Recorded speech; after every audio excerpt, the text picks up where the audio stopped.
आप लोग को अपने तहसील ईदगाह की बात ही कर दूं, 1713 केसेस आए हैं उनको वेरिफिकेशन के लिए, और उन्होंने उन 1713 में से खाली 21 को चुना है। वो मुझे समझ नहीं आ रहे वो कौन से रिश्तेदार हैं उनके, वो कौन से खास बंदे। हमारे शहर श्रीनगर के आवाम के साथ कोई धोखाधड़ी हो रही है, जो कुछ पर्देदारी पता नहीं क्या हो रहे हैं, पर्दे के पीछे क्या हो रहे हैं, घर में बैठ के ऑफिस में बैठ के इसकी वेरिफिकेशन क्यों कही, ये तो कोई। पहले मैं आपका शुक्रिया अदा करना चाहता हूँ अपनी तरफ से।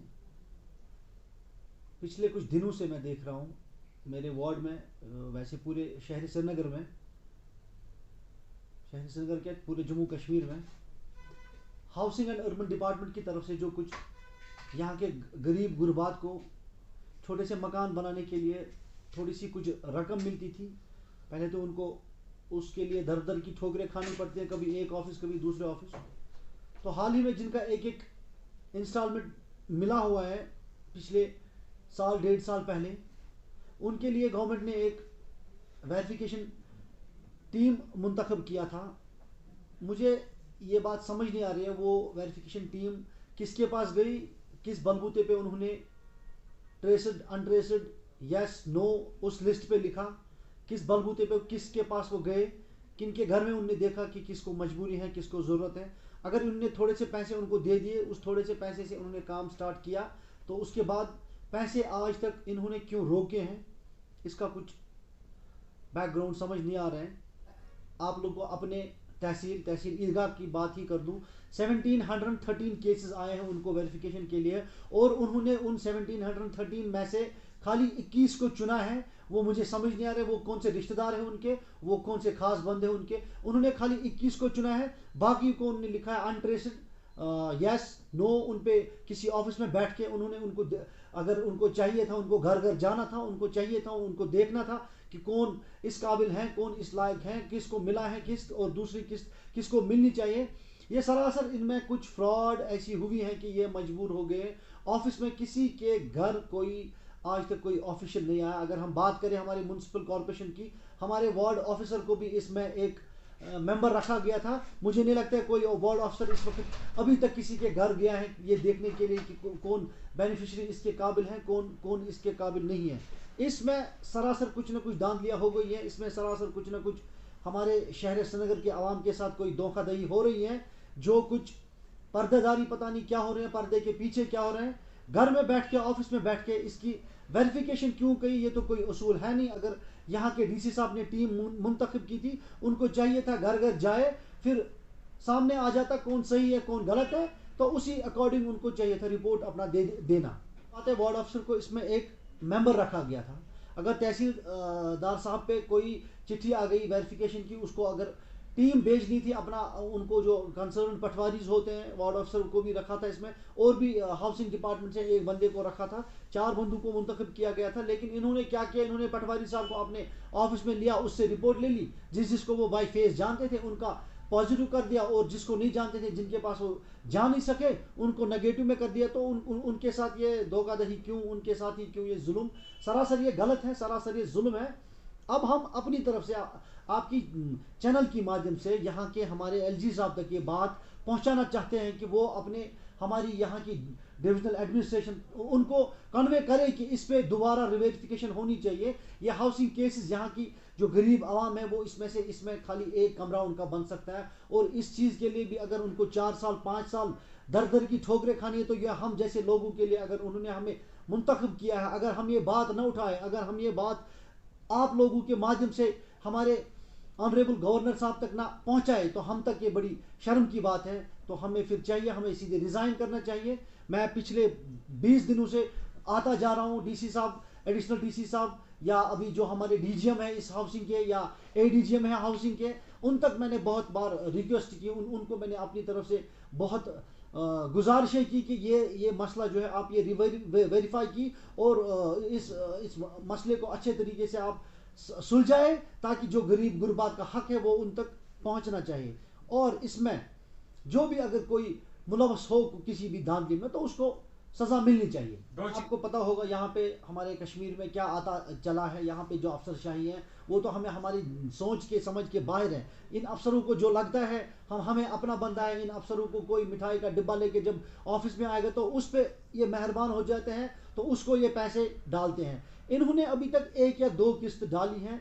अब उसके बाद तीसरी किस्त डालने के लिए इन्होंने जो वेरिफिकेशन जो पिछले 2 महीने 3 महीने से इन्होंने स्टार्ट की है, वो वेरिफिकेशन उन्हें अपने ऑफिस में किए हैं। ये सीधी सी बात है, आउट ऑफ 1713 केसेस ओनली 21 इन्होंने केस दिखाए हैं रियल। आप देख लीजिए, जो बाकी को पैसे गए हैं, वो जो गवर्नमेंट के पैसे बाकी लोगों को गए हैं, उनका कौन जिम्मेदार हो सकता है? वो पैसे सरकार वापस कहां से लाएगी? किन से वो पैसे वो अपने गवर्नमेंट के अकाउंट में जमा कराएगी? सीधे बात है कि इन्होंने कुछ ना कुछ धांधलियां इसमें की हैं। सीधी सी बात है, इन्होंने हाउसिंग डिपार्टमेंट भी इसमें मिला हुआ है। जब तक ना इस पर कोई कार्रवाई की जाए, यहाँ की हमारी जो एंटी करप्शन ब्यूरो है या क्राइम ब्रांच इन्वेस्टिगेशन है, आप देख सकते हैं वो छोटे छोटे मसलों पे कितना उनको उछालते हैं। उनको चाहिए था इन हाउसिंग केसेस में थोड़ा अपनी टांग अड़ाए, उनको चाहिए था इन हाउसिंग केसेस पे थोड़ा सा ध्यान दे, ताकि यहाँ की गरीब आवाम, यहाँ की जनता, और खास मेरे अपनी जो हमारी जडीबल कॉन्स्टिट्यूंसी है, उसमें जितने भी केसेस इन्होंने परसों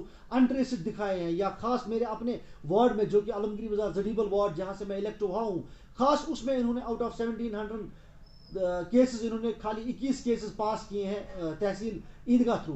तो इनको चाहिए, अगर ये आए तो मैं इनको साथ आऊँगा, घर घर साथ आऊँगा। जो बेनिफिशरी इस काबिल होगी उसको दे दे, जो बेनिफिशरी इसके काबिल नहीं होगी तो उसको रिजेक्ट कर दे। मैं आपको एक बात बताऊँगा। पहली बात, एज कॉर्पोरेटर्स हमें इस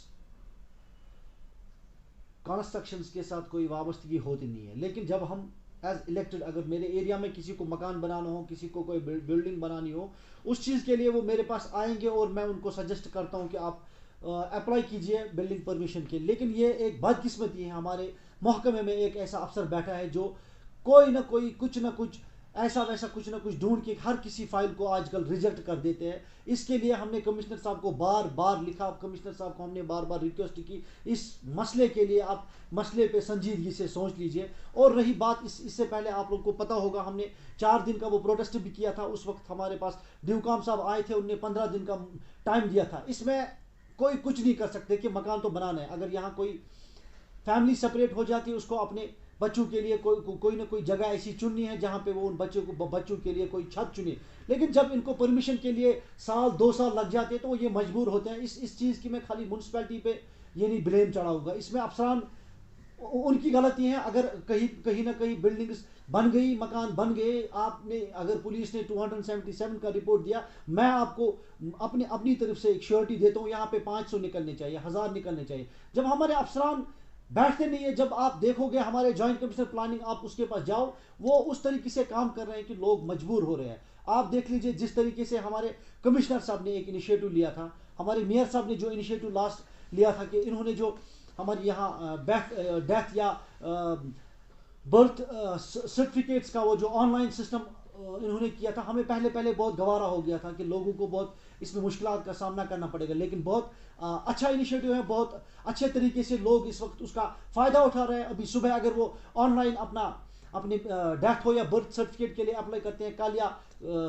कल शाम या कल सुबह ही वो अपनी ऑनलाइन अपनी सर्टिफिकेट ले जाते हैं। तो उसी तरीके से इनको बिल्डिंग परमिशंस के लिए हम सजेस्ट करते हैं। हमने बारहा अपने काउंसिल में बार हमने चिल्ला के कहा कि इस परमिशन सिस्टम को भी आप लोग ऑनलाइन कीजिए, इनको डिसेंट्रलाइज कीजिए, इनको वार्ड लेवल पे इनको होने दीजिए। जब एक ही अफसर हैं पूरे शहर के लिए, तो वो उसके पास जो फाइलें पड़ी होती हैं उनको महीना भर उधर लग जाते हैं। उस वजह से लोग भी यहाँ फिर मजबूर हो जाते हैं इलीगल कंस्ट्रक्शन करने के लिए। बात बता दूं, हम अगर इलेक्ट होके आए हैं तो हम काम करने के लिए आए हैं। मुझे ये नहीं देखना है कि इस डिपार्टमेंट में कौन क्या काम कर रहे हैं, उसके लिए एजेंसीज हैं, उनको चाहिए बाज़ाब्ता अपने, अगर उनको लग रहा है कोई, आजकल तो कोई बड़ी बात नहीं, इन्होंने जो इतने सारे अफसरान को डेडवुड करार दिया, आइए डिपार्टमेंट में म्यूनसिपल कॉर्पोरेशन में भी बिठाइए कोई ऐसी एजेंसी जो 12 सुबह से लेकर शाम तक इस डिपार्टमेंट को रखेगी, जांच पड़ताल में देखेगी अगर ऐसा कुछ हो रहा है। मतलब हमारी बातों का टोटल ही मतलब ये है कि अगर हम चुने हैं लोगों ने हमें, तो हमसे लोगों की उम्मीदें वाबस्तगी हैं, लोग हमारे साथ जुड़े हुए हैं, हमसे वो काम लेना चाहते हैं, हमसे कुछ ना कुछ उनको उम्मीदें हैं, हम भी उसी उम्मीद से आते हैं, अपने अफसरान के सामने आते हैं। आपको पता ही होगा, मेन हमारे महकमे में एक तो यही बर्थ एंड डेथ का होता है। जब से ऑनलाइन हो गया वो बड़े शानदार सिस्टम से वो चल रहा है। और दूसरी बात जो है परमिशन सिस्टम का, इस परमिशन सिस्टम ने तो टोटल ही शहर श्रीनगर को चौक चौक करके रखा है। इस शहर श्रीनगर को उसने इतना गंद मची है। इस मैं आपको दिखा सकता हूँ, अगर कोई भी एजेंसी आए मैं उनको दिखा सकता हूँ क्या कुछ नहीं हो रहा है हमारे इस सेक्शन में, जो कि बिल्डिंग परमिशन सेक्शन है, क्या कुछ नहीं। उसको इनको थोड़ा चाहिए था डिसेंट्रलाइज कर ले वार्ड लेवल पे। अगर लोगों को अपने परमिशन, कुछ मकान बनाने के लिए परमिशन की ज़रूरत होगी, वो अपने ही वार्ड में जाके वहाँ ही अपनी फाइल सबमिट करके वहाँ से ही परमिशन हासिल कर सकते हैं। क्यों उनको दर दर की ठोकरें खानी है? क्यों उनको सुबह से शाम म्यूनसिपल कॉर्पोरेशन में एक एक अफसर के पीछे उसके दरवाजे पे उसका दरवाज़ा खटखटाने के लिए सुबह से शाम तक रहना है? ऐसी कुछ है खामियां हमारे महकमे में। लेकिन उसके लिए हम इलेक्टेड बंदे कुछ नहीं कर सकते हैं। उसके लिए जो बाकी एजेंसीज होती हैं, एंटी करप्शन ब्यूरो है हमारी यहाँ, इतनी बहुत अच्छे से काम कर रही है, या हमारे इसमें क्राइम ब्रांच इन्वेस्टिगेशन है, या अगर उन तक नहीं है तो सौंप दें एनआईए को, तो वो देख सकते हैं कौन अफसर काम नहीं कर रहे हैं, कौन अफसर लोगों को तड़पा रहा है, सता के मार रहे हैं। चाहिए यहाँ से ये जो जुल्म है, जुल्म करने वाला कोई भी अफसर हो, मुझे लगता है उसको बंद का, उसको कैद का, उसको सीधे फांसी देनी चाहिए, जो इस गरीब आवाम को यहाँ बहुत तड़पा के हमारे नजरों के सामने मार रहे हैं।